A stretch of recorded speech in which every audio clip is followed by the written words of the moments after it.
প্রথমেই দেখে নেব আজকের 40টি তাজা সংবাদ। শুরুতেই শিরোনাম। কেন্দ্রীয় বাহিনী ব্যবহার করুন, ফারাক্কার ঘটনায় নির্বাচন কমিশনের দৃষ্টি আকর্ষণ শুভেন্দুর। 20 কোটির হিসেব নিতে গিয়েছিল ইডি, জোর করে ঢুকে পড়েন মুখ্যমন্ত্রী। 48 থেকে বেড়ে 82 জন, নিপা ভাইরাস নিয়ে উদ্বেগের কথা শোনালেন মুখ্য স্বাস্থ্য আধিকারিক। শুভেন্দুকে থানায় ডাকতে পারবে না পুলিশ, বড় নির্দেশ আদালতের, জেনে নিন। এসআইআরের শুনানির প্রতিবাদে ফের অগ্নিগর্ভ পরিস্থিতি, বিডিও অফিসে ঢুকে ভাঙচুর চালালো কারা। এবার শুভেন্দুকে রোহিঙ্গা বলে আক্রমণ, প্রকাশ্য সভা থেকে যা ইচ্ছে তাই বললেন উদয়ন। আকাশ বন্ধ, কোন পথে ইরানে হামলা করবে আমেরিকা, ট্রাম্পের হাতে চলে এলো ব্লু প্রিন্ট। বিডিও অফিসে তাণ্ডব, রক্তাক্ত পুলিশ, করা অ্যাকশনে কমিশন, কি হতে চলেছে এসআইআর প্রক্রিয়ার। টার্গেট পূরণে মরিয়া নির্বাচন কমিশন, হু হু করে এসআইআরের নোটিশ যাচ্ছে সংখ্যালঘু এলাকায়। ফর্ম 7 জমা দেওয়া নিয়ে ধুমধুমার, ছাতনায় তৃণমূল বিজেপি সংঘর্ষে উত্তপ্ত এলাকা। এসআইআরের নথি হিসাবে গ্রহণ করা হবে না মাধ্যমিকের অ্যাডমিট কার্ড, নয়া ফরমান জ্ঞানেশের। মুখ্যমন্ত্রীর প্রতিবাদে 23শে জানুয়ারি হচ্ছে না জয়েন্ট এন্ট্রান্স পরীক্ষা, তীব্র বিতর্কের অবসান। প্রতি বছর নন্দীগ্রামে সেবাশ্রয় হবে, বুকের পাটা থাকলে আটকে দেখাক, বড় ঘোষণা অভিষেকের। সিঙ্গুরে মোদির জনসভার জন্য জমি মালিকের অনুমতি নেওয়া হয়নি, অভিযোগ বেচারামের। খামেইনি বিরোধী বিক্ষোভে রক্ত নদীর স্রোত বইছে ইরানে, নিহতের সংখ্যা বেড়ে 3428। চাকুলিয়াতে শুনানি কেন্দ্রে ব্যাপক হামলা, ভাঙচুর, বিক্ষোভ, ধরিয়ে দেওয়া হলো আগুন। শুভেন্দু ঘনিষ্ঠদের সংগঠন থেকে ছেঁটে ফেলায় খুশি আদি নেতারা, নির্বাচনের আগে আদিনব্য কোন্দল চরমে। এসআইআর ইস্যুতে তোলপাড় রাজ্য, মমতার হুঁশিয়ারির পরই অ্যাকশনে তৃণমূল বিধায়ক, তাণ্ডব চলল বিডিও অফিসে, গুঁড়িয়ে দেওয়া হলো চেম্বার।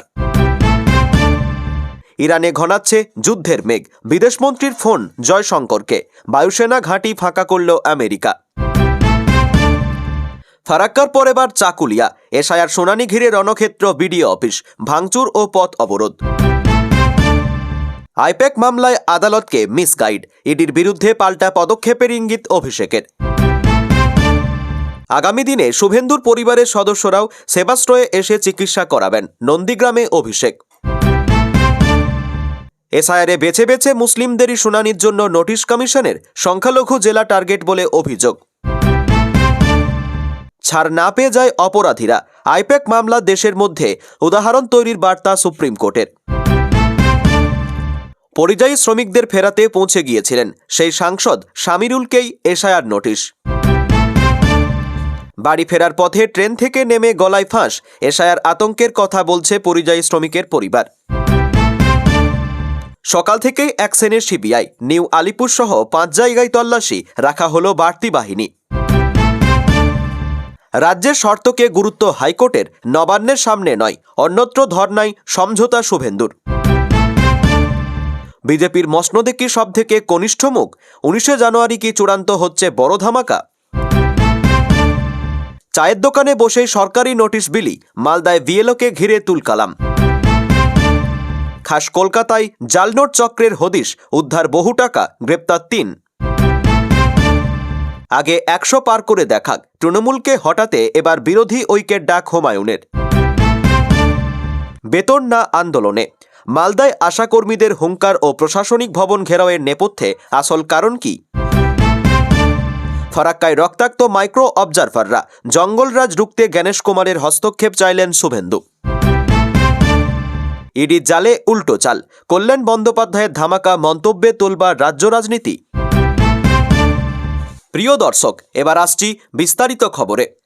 বাংলার বিরুদ্ধে জেহাদ ঘোষণা নির্বাচন কমিশনের। এসআইআরের শুনানিতে অ্যাডমিট কার্ড গ্রহণ বাতিল। রাজ্যের সিইও মনোজ কুমার আগরওয়ালকে চিঠি পাঠিয়ে জানিয়ে দিল জাতীয় নির্বাচন কমিশন।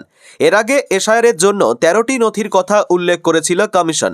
রাজ্যের মুখ্য নির্বাচন আধিকারিকের সঙ্গে জেলা নির্বাচন আধিকারিকদের বৈঠকে মাধ্যমিকের অ্যাডমিট কার্ডকে বৈধ নথি হিসেবে গ্রহণ করার বিষয়ে আলোচনা হয়েছিল। তারপর নির্বাচন কমিশনের সদর দপ্তরে প্রস্তাব পাঠানো হয়, কিন্তু মাধ্যমিকের অ্যাডমিট কার্ডকে বৈধ নথি হিসেবে গ্রহণ করার প্রস্তাব খারিজ করে দিল কমিশন। এসআইআরের জন্য কমিশনে যে 13টি নীতির কথা বলা হয়েছিল সেগুলো হলো কেন্দ্র বা রাজ্য সরকারের দেওয়া পরিচয়পত্র, পেনশন পেমেন্ট অর্ডার, 1987 সালে 1 জুলাইয়ের আগের নথি, জন্মের শংসাপত্র, পাসপোর্ট, শিক্ষাগত শংসাপত্র, ডোমিসাইল শংসাপত্র, জাতিগত শংসাপত্র, বনাধিকার শংসাপত্র, জাতীয় নাগরিক পঞ্জিতে নাম, বংশলতিকার শংসাপত্র, সরকারের দেওয়া জমির নথি, আধার কার্ড, বিহারের এসআইআর নথি, নো ম্যাপিং এবং অ্যানিমেশন ফর্মে তথ্যগত অসঙ্গতির জনক খসড়া ভোটার তালিকায় নাম থাকা ভোটারদের একাংশকে শুনানির জন্য নোটিশ পাঠিয়েছে কমিশন।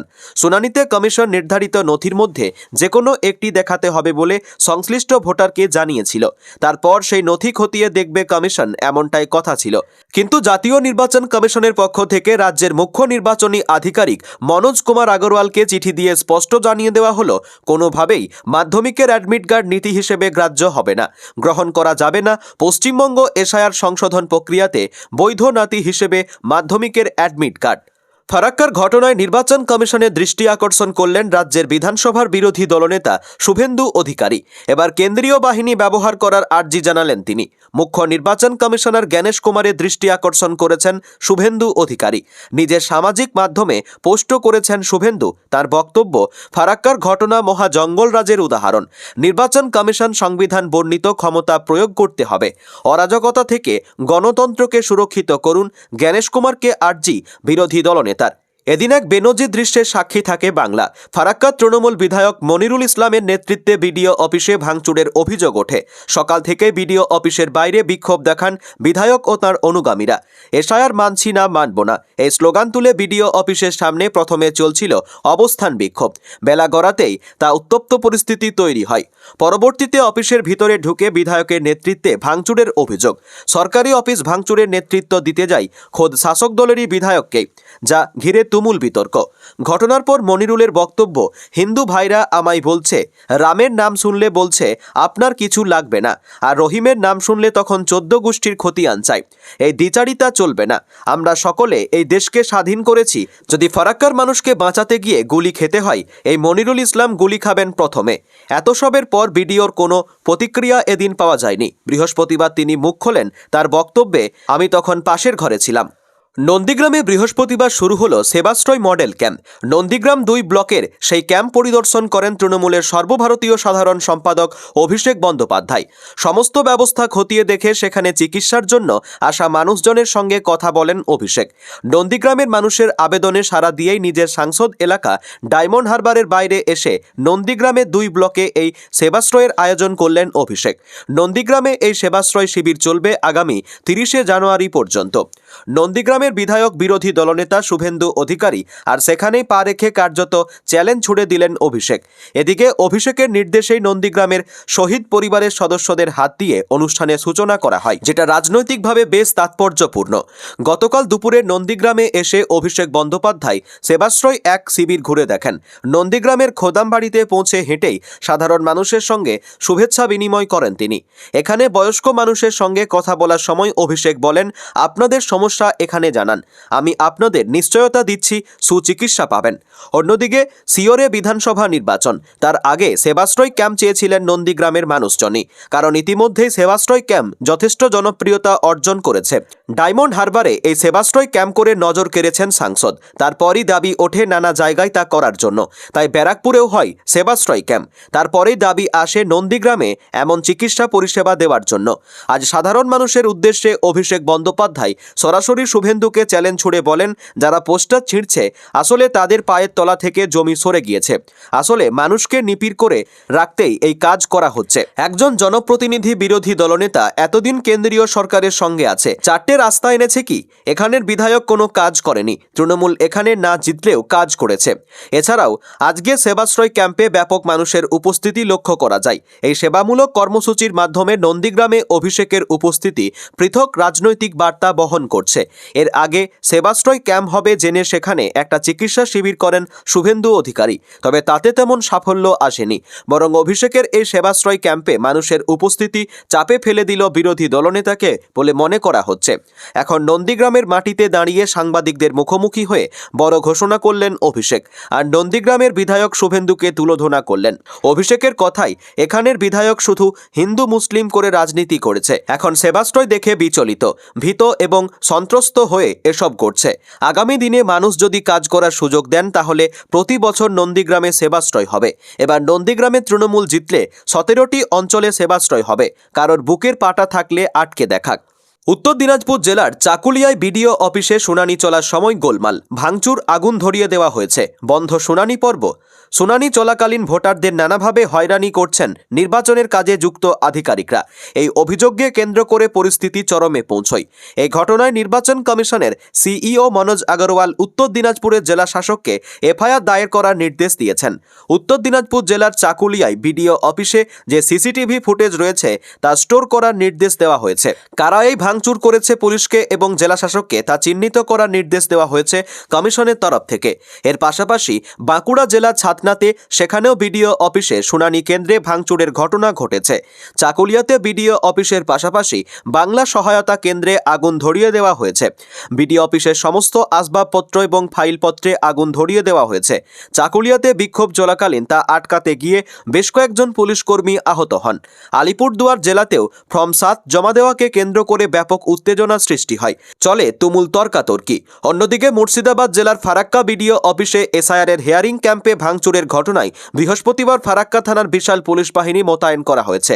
ঘটনাস্থল পরিদর্শন করতে যান ফারাক্কার এসডিপিও শেখ শামসুদ্দিন ও ফারাক্কা থানার আইসি সুজিত ঘোষ। এই ঘটনায় 4 জনকে গ্রেপ্তার করা হয়েছে। ফারাক্কাতে যাতে নতুন করে গোলমাল না হয় তার জন্য প্রশাসনের তরফ থেকে সমস্ত রকম ব্যবস্থা গ্রহণ করা হয়েছে। এই রাজ্যে তৃণমূলের বেশ কিছু নেতা আছেন যারা কথায় কথায় হুমকি হুঁশিয়ারি দিয়ে থাকেন। মূলত দলের কাছে পয়েন্ট বাড়ানোর জন্যই যে তাদের এই চেষ্টা তা বলার অপেক্ষা রাখে না। তবে এই সমস্ত নেতাদের জামানত জব্দ হওয়া যে শুধুমাত্র সময়ের অপেক্ষা তা খুব ভালো মতোই জানেন সকলে। বর্তমানে এসআইআর নিয়ে তৃণমূলের আতঙ্ক এতটাই বৃদ্ধি পেয়েছে যে তারা হয়তো ঠিকমতো রাতে ঘুমোতে পারছে না। কারণ খুব ভালো মতোই তৃণমূল নেতারা জানেন যে এসআইআরে সঠিকভাবে কাজ না হলে অনেক অবৈধ ভোটারের নাম বাদ যাবে। এতদিন যাদের ভোটার তালিকায় রেখে তৃণমূল নিজেদের বৈতরণী পার করেছে, আর যত সময় যাচ্ছে ততই অবৈধ ভোটারের নাম বাদ পড়তে তৃণমূলের আতঙ্ক বৃদ্ধি পাচ্ছে। অন্তত তেমনটাই দাবি করছে বিরোধীরা, যার ফলস্বরূপ এবার রাজ্যের বিরোধী দলনেতাকে আক্রমণ করতে গিয়েও রীতিমতো যা খুশি তাই বলতে হচ্ছে রাজ্যের মন্ত্রী উদয়ন গুহকে। অতীতেও রাজ্যের বিরোধী দলনেতা থেকে শুরু করে রাজ্যের বিরোধী দলের উদ্দেশ্যে যা ইচ্ছে তাই বলেছেন রাজ্যের মন্ত্রী উদয়ন গুহ। তবে এখনও পর্যন্ত নিজের অবস্থানে অনড় রয়েছেন তিনি। সামনে নির্বাচন, আর তার আগে হুমকি হুঁশিয়ারি দেওয়া তৃণমূলের পক্ষ থেকে যেন স্বাভাবিক বিষয় হয়ে গিয়েছে। আর তার মাঝে নিজেদের অস্বস্তি ঢাকতেই কি এবার রাজ্যের বিরোধী দলনেতাকে এইসব আক্রমণ করে বসলেন উত্তরবঙ্গ উন্নয়ন মন্ত্রী, যেখানে শুভেন্দু অধিকারী এবং নিশীথ প্রামাণিককে রোহিঙ্গা বলে আক্রমণ করলেন তিনি। শুধু তাই নয়, গ্রামে গ্রামে গিয়ে যদি বিজেপি নেতারা নির্বাচন কমিশন ভালো কাজ করছে বলে তাহলে গ্রামের মানুষই তাদের আচ্ছামতো বুঝিয়ে দেবে বলেও মন্তব্য করতে দেখা গেল উদয়ন বাবুকে। বিরোধীদের দাবি, উদয়ন বাবুরা সবসময় রোহিঙ্গাদের নিয়েই নিজেদের ভোট বৈতরণী পার করেছে, তাই এখন সব জায়গাতেই রোহিঙ্গাদের দেখতে পাচ্ছেন তারা। শুভেন্দু অধিকারী এবং বিজেপি নেতারা সঠিকভাবে কাজ করছে, আর এসআইআরে যেভাবে রোহিঙ্গা অবৈধ ভোটারদের নাম বাদ যাচ্ছে তাতে উদয়ন গুহ খুব ভালো মতোই বুঝতে পারছেন যে তাদের জামানত জব্দ হওয়া শুধুমাত্র সময়ের অপেক্ষা। তাই এখন এই সমস্ত মন্তব্য করে রাজ্যের বিরোধী দলনেতাকে আক্রমণ করে তারা এখন ময়দানে টিকে থাকার চেষ্টা করছেন। তবে সবসময় শুভেন্দু অধিকারীর আতঙ্কে ভোগা তৃণমূল নেতারা যত তার সম্পর্কে তার বিরুদ্ধে মন্তব্য করবেন ততই তারা জনতার থেকে বিচ্ছিন্ন হয়ে যাবেন এবং আগামী নির্বাচনে তাদের পরাজয় নিশ্চিত হবে বলেই দাবি গেরুয়া শিবিরের। এসআইআর প্রক্রিয়া শুরুর পর থেকে তৃণমূল অভিযোগ করছে নির্বাচন কমিশন কাজ করছে বিজেপির ইশারায়। রাজ্যে 1.5 কোটি মানুষের নাম ভোটার তালিকা থেকে বাদ দেওয়ার টার্গেট বেঁধে দিয়েছে বিজেপি, আর সেই টার্গেট পূরণের লক্ষ্যেই কাজ করছেন গণেশ কুমাররা। এমনকি বিজেপির দেওয়া টার্গেট পূরণ করতেই লজিক্যাল ডিসক্রিপেন্সির নামে ভোটারদের নাম বাদ দেওয়ার চেষ্টা চলছে। তৃণমূল নেতারা বলছেন এবারের টার্গেট করা হচ্ছে সংখ্যালঘুদের। সেই অভিযোগ যে বিশেষ অমূলক নয় তার প্রমাণ দিচ্ছে নির্বাচন কমিশনের নিজের তথ্যই। কমিশনের তথ্য বলছে এসআইআরের দ্বিতীয় পর্বে লজিক্যাল ডিসক্রিপেন্সির অভিযোগে বেশি নোটিশ পাচ্ছে সংখ্যালঘুরাই। এসআইআরে বাংলায় বাদ যাবে কোটির বেশি মানুষের নাম, কারণ রাজ্য নাকি অনুপ্রবেশকারীতে ছেয়ে গিয়েছে। ভোটার তালিকার নিবিড় সংশোধন প্রক্রিয়া শুরুর আগে এমনটাই দাবি করেছিল বিজেপি, কিন্তু বাস্তবে দেখা যাচ্ছে বাংলার খসড়া তালিকায় বাদ গিয়েছে মাত্র 58 লক্ষ মানুষের নাম। সেটার মধ্যেও একটা বড় অংশ মৃত ভোটার। স্পষ্টতই বিজেপির নেতারা যে কোটি কোটি ভোটার বাদের দাবি করছিলেন সেই দাবির সঙ্গে সামঞ্জস্যপূর্ণ নয় এসআইআর তথ্য। এর মধ্যে বার কয়েক শ্রমিক ভট্টাচার্য, দিলীপ ঘোষদের মতো নেতারা সরাসরি কমিশনকে কাঠগড়াতেও তুলেছেন। তারপরে চমকপ্রদভাবে দেখা যাচ্ছে সংখ্যালঘু এলাকায় হুহু করে বাড়তে শুরু করেছে এসআইআর নোটিশের সংখ্যাটা। খসড়া তালিকা প্রকাশের পর দেখা গিয়েছিল মূলত মতুয়া অধ্যুষিত এলাকা এবং কলকাতা সংলগ্ন এলাকায় হিন্দিভাষীদের নাম বেশি বাদ গিয়েছে। তারপরই কমিশন নোটিশ পাঠানো শুরু করেছে লজিক্যাল ডিসক্রিপেন্সির নামে, আর তাতে চমকপ্রদভাবে বেশি নোটিশ যাচ্ছে সংখ্যালঘু অধ্যুষিত এলাকাগুলিতে। এক সর্বভারতীয় সংবাদ মাধ্যমের তথ্য অনুযায়ী মুর্শিদাবাদের 30% ভোটার লজিক্যাল ডিসক্রিপেন্সির নোটিশ পেয়েছেন। মালদহের সংখ্যাটা 29.75%। উত্তর দিনাজপুরের ক্ষেত্রে 28.42%। তাৎপর্যপূর্ণভাবে এই সংখ্যালঘু অধ্যুষিত জেলাগুলিতেই রাজ্যের মধ্যে সবচেয়ে বেশি শুনানির নোটিশ গিয়েছে। তুলনায় কম মুসলিম জনসংখ্যার জেলায় এসআইআর নোটিশের সংখ্যাও অনেকটা কম। উদাহরণ, বাঁকুড়া, পুরুলিয়ার মতো জেলায় শুনানিতে তলব পেয়েছেন মাত্র 10 থেকে 13% ভোটার। প্রশ্ন উঠছে, নামের আকার ইকারের ভুল শুধু সংখ্যালঘুদের হচ্ছে, না হলে সংখ্যালঘু এলাকায় এত বেশি মানুষকে নোটিশ দেওয়া হচ্ছে কেন? কমিশনের একটাই সাফাই অবশ্য আছে। তারা বলছেন লজিক্যাল ডিসক্রিপেন্সির বিষয়টা একটা সফটওয়্যার দ্বারা নিয়ন্ত্রিত, সেটা অবশ্য নির্ভুল নয়। বঙ্গে এসআইআরের স্পেশাল অবজারভার সুব্রত গুপ্ত এই ধর্মের ভিত্তিতে তলবের অভিযোগ অস্বীকার করেছেন। তবে তিনি মেনে নিয়েছেন যে পদ্ধতিতে তলব করা হচ্ছে তাতে 15 থেকে 20% ভুল হওয়ার সম্ভাবনা রয়েছে। এসআইআরের শুনানি চলাকালীন গতকাল ফারাক্কার পর আজ চাকুলিয়ায় বিডিও অফিসে যেভাবে তাণ্ডব হয়েছে তা দেখে সকলেই শিউরে উঠছেন। কোথায় প্রশাসন? কেন এই সমস্ত বিক্ষোভকারীদের বিরুদ্ধে ব্যবস্থা গ্রহণ করা হচ্ছে না তা নিয়ে বিভিন্ন মহলে প্রশ্ন উঠছে। তবে যে দুটি জায়গায় পরপর দুদিনেই অগ্নিগর্ভ পরিস্থিতি তৈরি হলো, এর পেছনে রাজনৈতিক কারণ যাই থাক না কেন, একটা বড় অঙ্ক এবং গল্প যে রয়েছে তা অনেকেই বুঝতে পারছেন।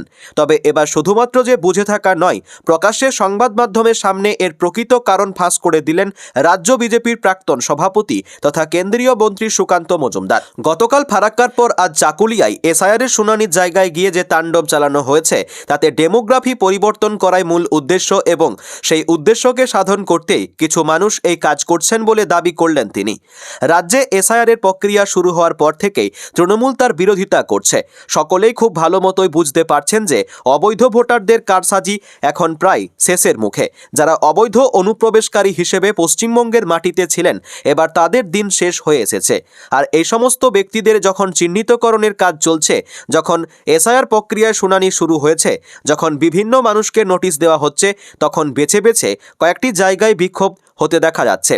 আর যে সমস্ত জায়গায় এই বিক্ষোভ হচ্ছে সেই সমস্ত জায়গায় একটি নির্দিষ্ট সম্প্রদায়ের মানুষের বেশি বাস, আর তারা নিজেদের আধিক্য বাড়ানোর জন্য অনুপ্রবেশকারীদের রেখে দিয়ে ডেমোগ্রাফি পরিবর্তনের চেষ্টা করছে বলে দাবি করলেন কেন্দ্রীয় মন্ত্রী সুকান্ত মজুমদার।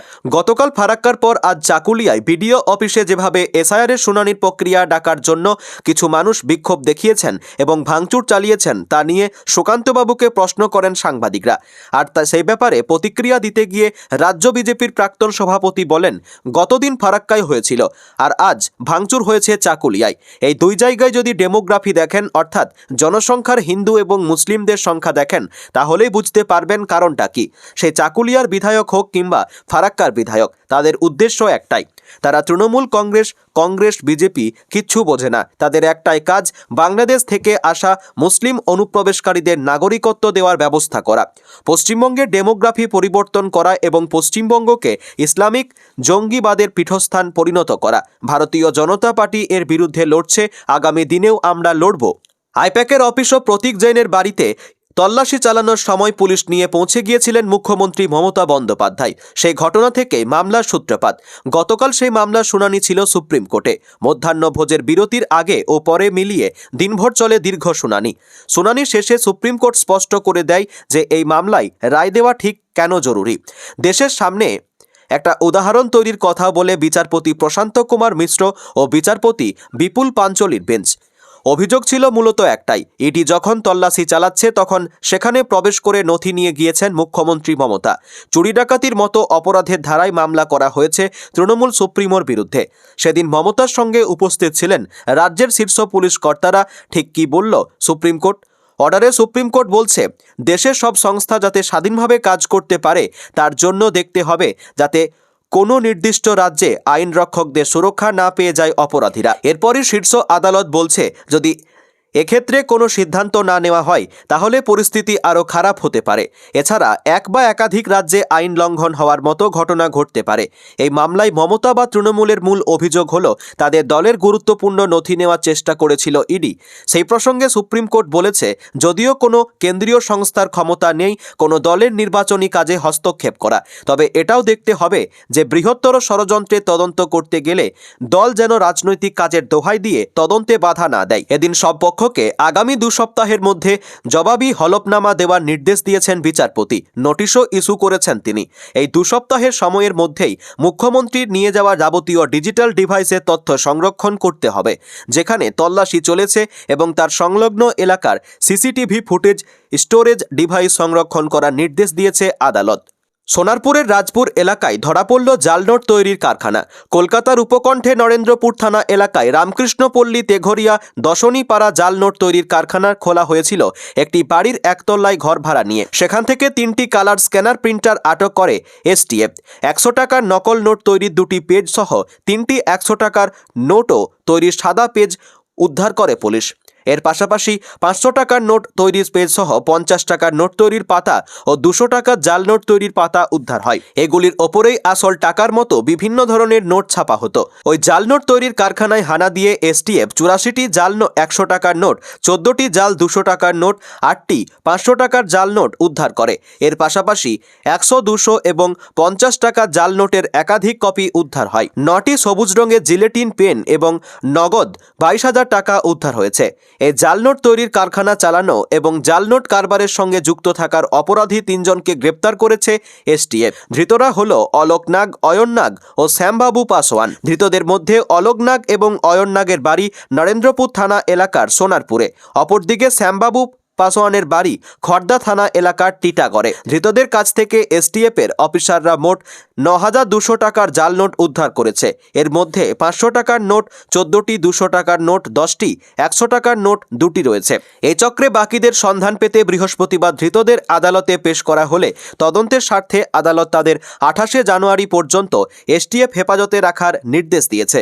এই চক্র কতদিন ধরে সক্রিয় ছিল তা জানতে শুরু হয়েছে তদন্ত। রাতের অন্ধকারে বাঘ মারতে পছন্দ করেন মার্কিন প্রেসিডেন্ট ডোনাল্ড ট্রাম্প। রাতে তিনি ভেনেজুয়েলায় অভিযান চালিয়ে অপহরণ করে এনেছেন সে দেশের প্রেসিডেন্ট নিকোলাস মাদুরোকে। এবার ইরানের জন্য কি একই ছক কষছেন ট্রাম্প? আগামী 24 ঘন্টায় ইরানে মার্কিন হানা হবে। প্রেসিডেন্ট ট্রাম্পকে হামলার ব্লু প্রিন্ট দেখিয়েছে সেনা, এমনটাই সূত্রের খবর। ট্রাম্প প্রকাশ্যেই ইরানের আন্দোলনকারীদের পাশে দাঁড়ানোর বার্তা দিয়েছেন। এবার কোন কোন পথে ইরানে হামলা চালানো সম্ভব, পেন্টাগনের তরফে তার প্রেজেন্টেশন দেওয়া হয়েছে প্রেসিডেন্ট ডোনাল্ড ট্রাম্পকে। সূত্রের খবর, প্রথম দিকে টার্গেট হবে ইরানের সেনাঘাঁটি, মিসাইল কেন্দ্র ও পরমাণু গবেষণা কেন্দ্র। এই মুহূর্তে ইরানের দিকে তাক করা 3টি মার্কিন রণতরী ও একটি সাবমেরিন যাদের মিসাইল ছুড়ে হামলার ক্ষমতা রয়েছে। ইরানকে ধীরে ধীরে ঘিরছে আমেরিকা। একে একে ভয়ানক সব রণতরী নিয়ে যাওয়া হচ্ছে মধ্যপ্রাচ্যে। সবকটি রণতরী থেকে বিমান হামলা চালানো যাবে। মার্কিন এয়ারক্রাফট কোরিয়ার আব্রাহাম লিঙ্ককেও ইরানের কাছাকাছি আনা হচ্ছে। চীন থেকে মার্কিন রণতরী সরিয়ে ইরানের দিকে আনা হচ্ছে। এক সপ্তাহের কম সময়ে আরও রণতরী এসে যাবে বলেই খবর। ইসরায়েল ইরানের সঙ্গে যুদ্ধ করার জন্য এক পা বাড়িয়ে রেখেছে। ইসরায়েলি সেনা বিমান হামলার মহড়া শুরু করে দিয়েছে। যুদ্ধ হলে তারা আমেরিকাকে হামলার সাহায্য করবে। উল্লেখ্য, মাসখানেক আগেই ইরান ইসরায়েলের মধ্যে ভয়ঙ্কর সংঘাত বেঁধেছিল। দুই দেশই নিজেদের অস্ত্র ও সামরিক ক্ষমতা দেখিয়েছিল। আবার সেই সংঘাত বাঁধতে পারে। এদিকে ইরানের সেনাও হাই অ্যালার্ট রয়েছে। সরকারি সব অফিসে ইতিমধ্যে ইন্টারনেট বন্ধ মার্কিন সাইবার হানার আশঙ্কায়। ইরানে এখন যুদ্ধকালীন তৎপরতা। ইসলামিক রেভলিউশনারি গার্ড যুদ্ধের জন্য প্রস্তুত, হুঁশিয়ারি দিয়েছেন সেনাপ্রধান। তিনি জানিয়েছেন যে তাদের সেনা আমেরিকা ও ইসরায়েলের বিরুদ্ধে একযোগে যুদ্ধে প্রস্তুত। দেশের অন্দরে খামেনেই বিরোধী বিক্ষোভে ইন্ধন দিচ্ছে আমেরিকা, এই অভিযোগও তোলেন তিনি। ইরান ইতিমধ্যে নিজেদের এয়ার স্পেস বন্ধ করে দিয়েছে মার্কিন হামলার আশঙ্কায়। আন্তর্জাতিক কিছু বিমানের ওঠানামা ছাড়া আকাশসীমায় দেশের পাখিয়ে ঢুকতে দেবে না ইরান। আমেরিকা ও ইরানের মধ্যে আলোচনার সব রাস্তা এখন বন্ধ। দুই দেশের মধ্যে আর কোনো কূটনৈতিক আলোচনার হটলাইন চালু নেই। এদিকে কাতারের পর সৌদিকেও সতর্ক করল আমেরিকা। মার্কিন ও ইউরোপীয় দেশের নাগরিকদের অবিলম্বে ইরান ছাড়ার নির্দেশ দেওয়া হয়েছে। পাশে তুরস্ক বা আর্মেনিয়াতে যাওয়ার পরামর্শ দেওয়া হয়েছে। এই রাজ্যে কেন্দ্রীয় তদন্তকারী সংস্থা যখনই কোনো তল্লাশি চালায় বা কোনো তদন্তের জন্য অগ্রসর হয়, তখনই তৃণমূলের পক্ষ থেকে বলা হয় যে রাজনৈতিক কারণে তারা উদ্দেশ্যে প্রণোদিতভাবে কাজ করছে। তবে সব ক্ষেত্রে কি রাজনৈতিক উদ্দেশ্যের এই অভিযোগ খাটে? তৃণমূলের জন্য যদি কোনো কিছু অস্বস্তিকর হয়, তাহলে তারা রাজনৈতিক উদ্দেশ্য বলে বারবার করে ঘোলা জলে মাছ ধরার চেষ্টা করলেও এবার সুপ্রিম কোর্টে তৃণমূলের সেই বক্তব্য নিয়েই উঠে গেল বড়সড় প্রশ্ন। অন্তত তেমনটাই বলছেন বিশেষজ্ঞরা। যেখানে আদালতের পক্ষ থেকে প্রশ্ন তুলে দেওয়া হলো যে কোনো কেন্দ্রীয় সংস্থা যদি সৎ উদ্দেশ্য নিয়ে কোনো তদন্ত করে, তাহলে সেক্ষেত্রে শুধুমাত্র দলের কাজ বলে কি তাদের তদন্ত করা থেকে বঞ্চিত করা যেতে পারে? সম্প্রতি কেন্দ্রীয় তদন্তকারী সংস্থার পক্ষ থেকে আইপ্যাকের অফিস এবং প্রতীক জৈনের বাড়িতে তল্লাশি চালানো হয়। কিন্তু আশ্চর্যজনকভাবে যখন তল্লাশি চলছে, তখন সেখানে পৌঁছে যান রাজ্যের মুখ্যমন্ত্রী মমতা বন্দ্যোপাধ্যায়। তার দলের নথি ছিনতাই করা হচ্ছে এই অভিযোগ তুলে পরবর্তীতে একাধিক নথিপত্র নিয়ে বেরিয়ে আসেন তিনি। সে বিষয়ে নিয়ে ইতিমধ্যেই প্রশ্ন তৈরি হয়েছে। সুপ্রিম কোর্টে আজ সেই বিষয়ে ইডির মামলার পরিপ্রেক্ষিতে শুনানি হয়েছে, যেখানে একাধিক বিষয় উঠে এসেছে। আর সেখানে শীর্ষ আদালতে দুই বিচারপতির বেঞ্চের পক্ষ থেকে যে পর্যবেক্ষণ করা হলো, তাতে একটা প্রশ্ন উঠে গেল যে সত্যিই কি শুধুমাত্র কেন্দ্রীয় তদন্তকারী সংস্থার তদন্তকে আটকানোর জন্য কেউ দলের কাজ বলে কোনো বিষয়ে তদন্তে অজুহাত খাড়া করে তাদের বাধা দিতে পারে? বর্তমানে তৃণমূলের পক্ষ থেকে দাবি করা হচ্ছে যে ভোটের আগে শুধুমাত্র রাজনৈতিক উদ্দেশ্য প্রণোদিতভাবে আইপ্যাকের অফিসে তল্লাশি চালিয়েছে কেন্দ্রীয় তদন্তকারী সংস্থা। তবে সেই প্রশ্ন যখন রাজ্যের শাসক দলের নেতারা করছেন, ঠিক তখনই আজ সুপ্রিম কোর্টে এই মামলা শুনানিতে নিজেদের পর্যবেক্ষণ জানায় দুই বিচারপতির বেঞ্চ। শীর্ষ আদালতের পক্ষ থেকে বলা হয়, এটা ঠিক যে কোনো কেন্দ্রীয় তদন্তকারী সংস্থারই কোনো রাজনৈতিক দলের নির্বাচনী কাজে হস্তক্ষেপ করার অধিকার নেই। তবে যদি কোনো কেন্দ্রীয় সংস্থা সৎ উদ্দেশ্যে কোনো গুরুতর অপরাধের তদন্ত করে, তাহলে কি শুধুমাত্র এটা দলের কাজ? এই অজুহাতে তাদের তদন্ত চালানোর ক্ষমতা থেকে বঞ্চিত করা যেতে পারে। স্বাভাবিকভাবেই যে শাসক দলের পক্ষ থেকে তাদের নেতারা উদ্দেশ্য প্রণোদিতভাবে কেন্দ্রীয় এজেন্সি কাজ করছে বলেই বাধা দান করার চেষ্টা করেছিলেন, তাদের সেই বক্তব্য নিয়েই এবার সুপ্রিম কোর্টে উঠে গেল বড়সড় প্রশ্ন। যেখানে কেন্দ্রীয় তদন্তকারী সংস্থা গুরুতর অপরাধের তদন্ত করছে, সেক্ষেত্রেও কি নিজেদের দলের কাজ বলে অজুহাত খাড়া করে তাদের বাধা দান করা সত্যিই যুক্তিসঙ্গত? দুই বিচারপতির বেঞ্চের পক্ষ থেকে যে পর্যবেক্ষণ সামনে এসেছে, তার পরিপ্রেক্ষিতেই তেমনটাই বলছেন রাজনৈতিক বিশেষজ্ঞরা।